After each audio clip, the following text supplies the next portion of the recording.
ಹ್ಞೂ ಜುಲೈ ತಿಂಗಳಲ್ಲಿ ಬಹಳ ದೊಡ್ಡ ಪ್ರಮಾಣದಲ್ಲಿ ಮಳೆ ಆಯಿತು, ಎಲ್ಲರಿಗೂ ಗೊತ್ತು.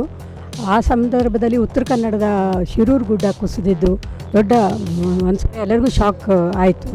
ಇನ್ನೇನು ಅದರಿಂದ ಚೇತರಿಸ್ಕೋಬೇಕು ಅನ್ನೋಷ್ಟೊತ್ತಿಗೆ ವಯನಾಡಿನಲ್ಲಿ ದೊಡ್ಡ ದೊಡ್ಡ ಗುಡ್ಡಗಳ ಕುಸಿದು ಎಷ್ಟೋ ಗ್ರಾಮಗಳೇ ಪೂರ್ತಿ ನೆಲಸಮ ಆದವು. ಸುಮಾರು 400 ಜನ ಸತ್ತರು.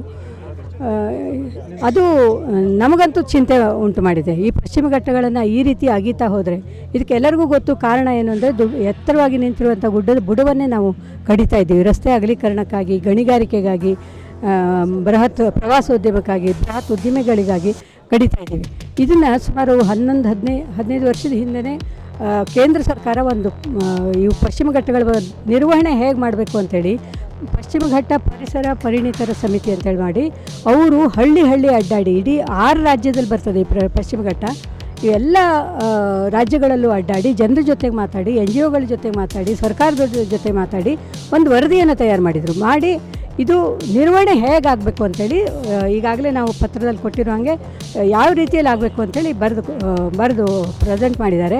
ಆದರೆ ಅದು ಇನ್ನೂ ಜನ ಓದೋಕ್ಕಿಂತ ಮೊದಲು ಅದು ಸರ್ಕಾರ ಸ್ವೀಕಾರ ಮಾಡ್ತೋ ಬಿಡ್ತೋ ಅನ್ನೋಷ್ಟೊತ್ತಿಗೆ ಅದನ್ನು ಅಡಗಿಸಿಟ್ಬಿಟ್ರು. ಅದನ್ನು ಅಷ್ಟೇ ಅಲ್ಲ, ಇದು ಅಭಿವೃದ್ಧಿಗೆ ವಿರೋಧವಾದಂಥ ಗಾಡ್ಗಿಲ್ ವರದಿ ಅಂಥೇಳಿ ಹೊಯ್ಲೆಬ್ಸಿದ್ರು. ಅದು ವರದಿ ಏನಿದೆ ಅಂತ ಒಬ್ಬರು ಓದಿಲ್ಲ. ಮಂತ್ರಿಗಳೇ ಮಾತಾಡ್ಲಿಕ್ಕೆ ಶುರು ಮಾಡಿದರು, ಇದು ಪೂರ್ತಿ ಅಭಿವೃದ್ಧಿ ವಿರೋಧಿ ಅಂಥೇಳಿ.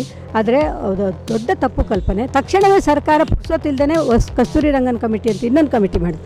ಅವರು ಬೆಂಗಳೂರಲ್ಲೇ ಕೂತ್ರು ಮಾಡಿರ್ಬೋದು, ಆದರೆ ಅವರು ಕೂಡ ಅಭಿವೃದ್ಧಿಯನ್ನು ಸ್ವಲ್ಪ ನಿಯಂತ್ರಣದಲ್ಲಿರಬೇಕು ಅಂತ ನಾವು DC ಅವರಿಗೆ ಸರ್ಕಾರಕ್ಕೆ ಒಂದು ಗಾಡ್ಗಿಲ್ ವರದಿಯ ಸರಳ ಕನ್ನಡದಲ್ಲಿ ಇದಾಗಬೇಕು, ಅದು ಹೊರಗಡೆ ಬರಬೇಕು, ಮೊದಲದಾಗ ಹೊರಗಡೆ ಬರಬೇಕು, ಭಾಷಾಂತರ ಮಾಡಿ ಪ್ರತಿ ಪಂಚಾಯತಿಗೆ ಒಂದೊಂದು ತಲುಪಿಸ್ಬೇಕು, ಎಲ್ಲ ಕಡೆ ಚರ್ಚೆ ಆಗಬೇಕು ಅಂಥೇಳಿ ಕೇಳ್ಕೊತಾ ಇದ್ದೀವಿ.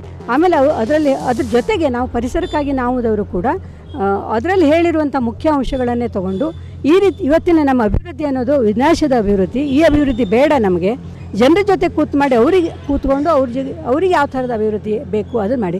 ಗಣಿಗಾರಿಕೆಯವರು, ಉದ್ದಿಮೆದಾರರು, ಗುತ್ತಿಗೆದಾರರು ಮತ್ತು IAS ಆಫೀಸರ್ಗಳು ಇವರೇ ನಿರ್ಧಾರ ಮಾಡ್ತಾ ಇದ್ದಾರೆ ನಮ್ಮ ಅಭಿವೃದ್ಧಿ ಬೇಕು ಹೇಗಿರಬೇಕು ಅಂತೇಳಿ. ನಮ್ಮನ್ನು ಯಾರನ್ನೂ ಕೇಳೋದಿಲ್ಲ, ನಾವು ಹೇಳ್ತೀವಿ ನಮ್ಮ ಅಭಿವೃದ್ಧಿ ಹೇಗಿರಬೇಕು ಅಂತೇಳಿ, ನಮ್ಮನ್ನು ಕೇಳಿ ಅಂತೇಳಿ.